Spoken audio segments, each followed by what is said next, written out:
तो बच्चों यहाँ पर क्वेश्चन लिया हुआ है, उसको देखते हैं। बच्चों यहाँ पे मैंने कीटोन लिया है और ऊपर लिख दिया बच्चों सोडियम। तो क्या प्रोडक्ट का फॉर्मेशन होगा, ये थोड़ा सा बैठ करके आपको थिंक करना है, थोड़ा सा पॉज करके फिर आगे रिएक्शन प्रोसीड करेंगे हम कि खाली सोडियम क्या है बच्चों, मेटल है। और यहाँ पर हमने क्या लिया, कीटोन लिया। तो सोडियम मेटल जो है इस कीटोन के साथ में क्या रिएक्शन करेगा, क्या रिएक्शन ये पॉसिबल है। तो इसको थोड़ा सा आपको खुद से विचार करना है वीडियो में आगे बढ़ने से पहले, फिर देखते हैं क्या होता है बच्चों। आगे मैं बताता हूँ। ये जो बच्चों सोडियम है, सोडियम एक मेटल है। सोडियम क्या है बच्चों, मेटल है। जैसे Li फर्स्ट ग्रुप का LiNeKRb, LiNeK। और मेटल्स क्या देते हैं बच्चों, इलेक्ट्रॉन, क्योंकि आउटर मोस्ट के जो इलेक्ट्रॉन्स हैं इलेक्ट्रॉन दे देते हैं, लूज कर देते हैं electron. Li plus, sodium plus, K plus, Rb plus, ये 2 इलेक्ट्रॉन्स होंगे। और काफ़ी कैटायन क्या है इनके, स्टेबल है। तो ये अपना इलेक्ट्रॉन, मेटल्स किसको कहते हैं बच्चों, मेटल की एक कॉमन नेचर है कि वो इलेक्ट्रॉन लूज कर सकते हैं, इलेक्ट्रोपॉजिटिव होते हैं, इलेक्ट्रॉन निकाल सकते हैं। तो इलेक्ट्रॉन बच्चों, अब इलेक्ट्रॉन जब सोडियम के साथ अगर कीटोन की रिएक्शन की जाए तो इसकी ऑर्बिटल की पिक्चर्स बच्चों ये है। जो पाई इलेक्ट्रॉन्स है होमो, हाईएस्ट ऑक्यूपाइड, फिर है पाई स्टार जो डबल बॉन्ड है। तो इसका बच्चों ल्यूमो, लोएस्ट ऑक्यूपाइड। सोडियम क्या करेगा बच्चों, सोडियम जो भी मेटल्स है अपना इलेक्ट्रॉन लूज करेगा। तो ये इलेक्ट्रॉन कहाँ एंटर करेंगे, ऑर्बिटल में। कहाँ पर, सोडियम के ल्यूमो में एक इलेक्ट्रॉन की एंट्री यहाँ पर हो जाएगी। उस तरह के कंपाउंड्स के साथ में इस तरह का होगा जिनके ल्यूमो क्या होंगे बच्चों, लो लाइंग होंगे, जिनकी एनर्जी कम होगी, लो लाइंग होंगे, जिनकी एनर्जी कम होगी। जैसा कि हम इस तरह की मेटल की रिएक्शन देखते हैं बच्चों, बिर्च रिडक्शन में भी हम ये देखते हैं। सोडियम लिया हमने NH3 एज सोलवेंट में, तो क्या होता है बच्चों, इसका एक इलेक्ट्रॉन, ये है मोलिकुलर ऑर्बिटल्स बच्चों, ये है हाईएस्ट ऑक्यूपाइड, 6 इलेक्ट्रॉन यहाँ पर हो गए, 2 इसमें ऑर्बिटल में, 2 यहाँ पर भरे हुए, 2 यहाँ पर। तो यहाँ पर आ जाता है इसका लोएस्ट, सबसे कम भरा हुआ लोएस्ट मोलिकुलर ऑर्बिटल। तो इसका एक इलेक्ट्रॉन कहाँ एंटर कर जाता है, इन ल्यूमो में एंटर करता है और इसको रिड्यूस कर देता है। इस तरह से रिडक्शन होता है। चलो बच्चों रिएक्शन पे चलते हैं जिसकी हमने बात की थी। ये तो समझ में आ गया होगा कि सोडियम जो है बच्चों मेटल्स इलेक्ट्रॉन डोनेट करते हैं, तो वो क्या करते हैं, रिडक्शन का काम करते हैं, रिड्यूस कर देते हैं।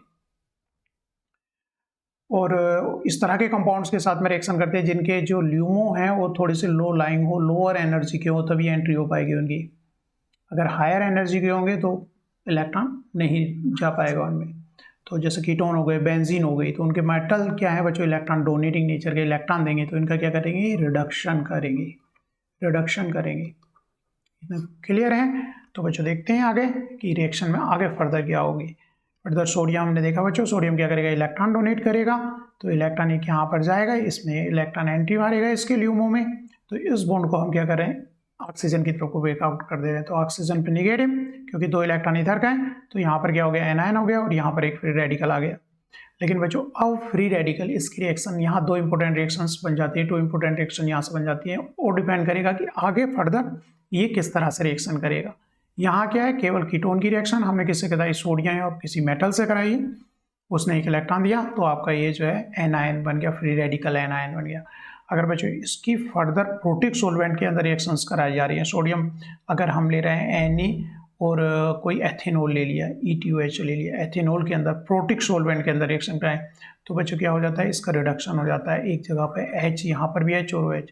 जो एप्रोटिक सोलवेंट के अंदर रिएक्शन करा रहे हैं हम, तो बच्चों क्या हो रहा है, रिएक्शन डाइमराइज हो रहा है। किस तरह से, क्यों ऐसा हो रहा है, इसकी मैकेनिज्म आगे हम देखेंगे। फिलहाल यहाँ तक मैंने ये बताया बच्चों कि कोई सोडियम मेटल लेते हैं तो इलेक्ट्रॉन लूज करता है, और इस तरह के जो कंपाउंड है जिनका LUMO, lowest unoccupied molecular orbital low lying होता, तो उनको क्या कर देता है, उसको अपना इलेक्ट्रॉन दे देता है। तो फर्दर इलेक्ट्रॉन देने के बाद बच्चों ये स्पीसीज बनी। इसमें 2 संभावनाएं, पॉसिबिलिटी है कि सोलवेंट किस तरह का है। तो इस तरह से 2 रिएक्शंस जो हम आगे देखने वाले हैं वो बनेगी। ठीक है बच्चों। तो यहाँ पर हमने ये देखा कि एक इलेक्ट्रॉन यहाँ पर फर्दर वही रिपीटेशन है बच्चों, एक इलेक्ट्रॉन यहाँ दिया तो एक यहाँ पर बन गया, ये पाई बॉन्ड, एक इलेक्ट्रॉन इसमें जाएगा free radically, one headed arrow. तो ये इलेक्ट्रॉन यहाँ पर एनायन बनाया है हमने, फ्री रेडिकल एनायन। तो बच्चों ये रेजोनेंस में रहेगा कि एक बार एनायन कार्बन पर, तो एक बार फ्री रेडिकल ऑक्सीजन पर, तो एक बार ऑक्सीजन पर एनायन और एक बार फ्री रेडिकल यहाँ पर। एक इलेक्ट्रॉन ऐड कहाँ किया है, इसके ल्यूमो में ऐड किया है। तो ये बच्चों ऑर्बिटल पिक्चर हो गई कि ल्यूमो में एंट्री करेगा। The single electron is in pi star orbital में जाएगा, एंट्री करेगा। अगर बच्चों तो आगे अगर हम क्या लेते हैं बच्चों, सोलवेंट अगर कैसा ले, सोडियम मेटल है, मेटल के साथ में अगर सोलवेंट कैसा लिया है बच्चों, प्रोटिक लिया है, तो यहाँ पर हम रिएक्शन देख रहे हैं कि यहाँ पर एक हाइड्रोजन लग गया है, ये हाइड्रोजन एडिशन हो गया, यहाँ हाइड्रोजन, मतलब इसका क्या हो गया बच्चों, रिडक्शन हो गया है, रिडक्शन हो गया है इसका, रिड्यूस हो गया, कीटोन से क्या बन गया बच्चों, एल्कोहल बन गया है, एच का एडिशन हो गया, उस पर रिडक्शन हो गई रिएक्शन। अगर हम बच्चों एप्रोटिक सोलवेंट ले लीजिए, जैसे कि बच्चों हमने एल्युमिनियम यहाँ पर मेटल ले लिया है, ये क्या है मेटल, मतलब इलेक्ट्रॉन डोनेटिंग का काम करेगा, मेटल लिया, लेकिन सोलवेंट क्या ले लिया बच्चों, एप्रोटिक सोलवेंट ले लिया, एप्रोटिक। तो रिएक्शन किस तरह से गई है, खाली इसका रिडक्शन, जैसे कि ऊपर एच का लग जाना, इस तरह से रिडक्शन नहीं गई है, बल्कि क्या हुआ है, डाइमराइज हुआ है, ये दो मॉलिक्यूल आपस में डाइमराइज गए हैं, एक मॉलिक्यूल इस तरह से और कार्बन कार्बन बॉन्ड फॉर्मेशन हुआ है, एक सेस और एक ट्रांसफॉर्म में, इस तरह से बच्चों सिन और एंटी फॉर्म में एडिशन हुआ है। कुल मिलाकर के यहाँ पे एप्रोटिक सोलवेंट लिया है तो हमें क्या मिल रहा है बच्चों, डाइओल मिला है, वो OH। किस तरह से आगे मैकेनिक्स रिएक्शन समझ में आएगी, लेकिन यहाँ पर कि जब हम सोलवेंट कैसे ले रहे हैं, एप्रोटिक ले रहे हैं तो डाइमराइजेशन हो रहा है, जब प्रोटिक सोलवेंट ले रहे हैं तो खाली उस मॉलिक्यूल का कीटोन का रिडक्शन हो जा रहा है। लेकिन ऐसा होता क्यों है, वो मैकेनिक्स से हम देखने वाले हैं बच्चों।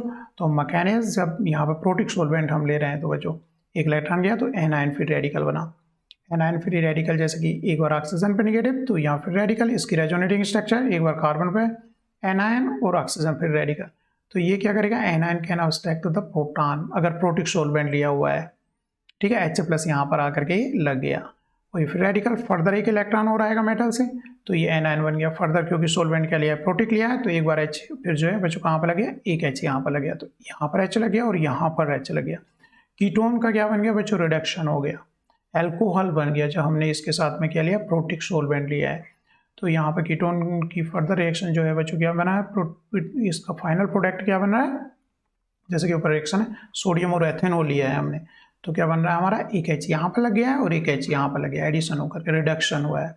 लेकिन जब हम एप्रोटिक सोलवेंट ले रहे हैं तो बच्चों तब क्या हो रहा है, सपोज Mg जो है हमने क्या लिया, मेटल लिया, इलेक्ट्रॉन डोनेटिंग, मेटल क्या करते हैं, इलेक्ट्रॉन डोनेट करते हैं, तो सिमिलर वे में इसने एक इलेक्ट्रॉन डोनेट किया होगा, इसको दिया होगा, तो एनायन बन गया और रेडिकल बच्चों मेटल, क्योंकि अब ये एनायन जो है बच्चों प्रोटॉन अब्स्ट्रैक्ट नहीं कर सकता, क्योंकि हमने यहाँ पर सोलवेंट कैसा लिया है, एप्रोटिक सोलवेंट्स लिया है, प्रोटिक सोलवेंट नहीं लिया, ये मेटल लिया है और बेंजीन लिया है, तो प्रोटॉन तो एनायन ये अब्स्ट्रैक्ट नहीं कर सकता।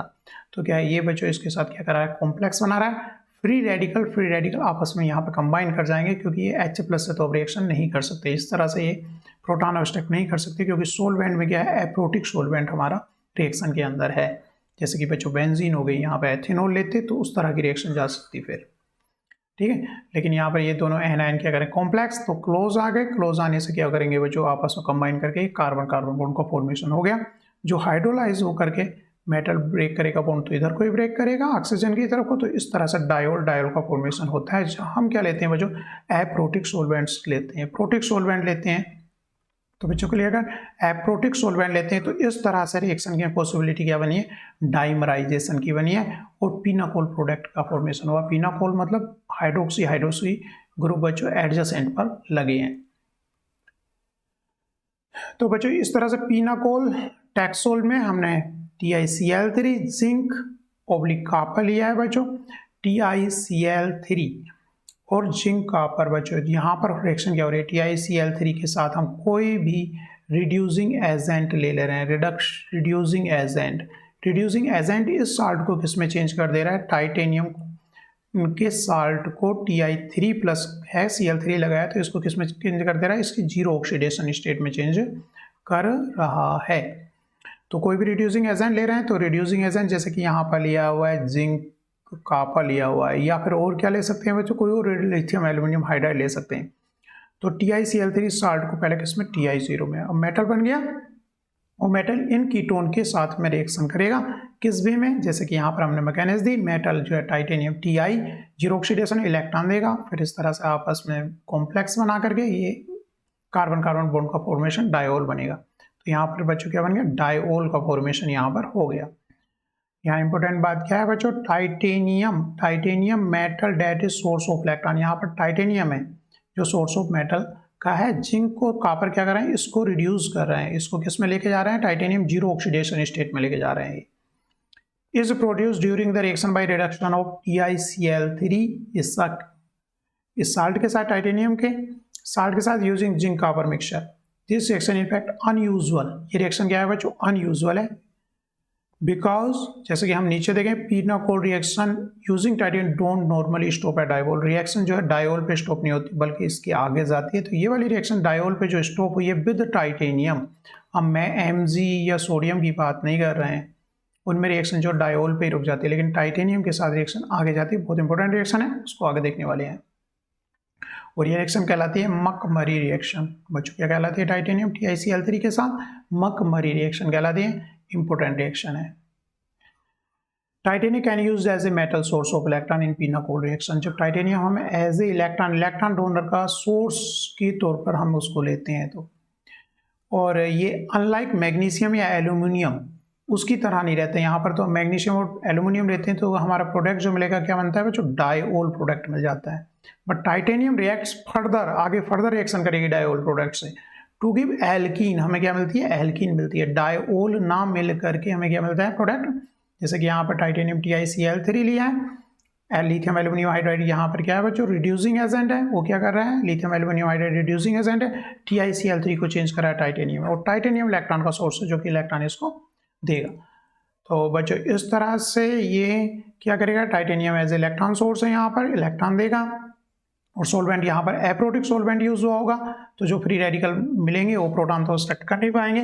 तो टाइटेनियम के साथ बच्चों क्या बना लिया, इसने इलेक्ट्रॉन दिए तो कॉम्प्लेक्स इसके साथ में बना लिया, और फ्री रेडिकल कंबाइन होकर के क्या बना गया, यहाँ पर ये बॉन्ड का फॉर्मेशन हो गया। लेकिन जब टाइटेनियम हम रहते हैं तो यहाँ से डायोल के फॉर्म में ब्रेक नहीं होता, जबकि टेम्परेचर लो ना हो।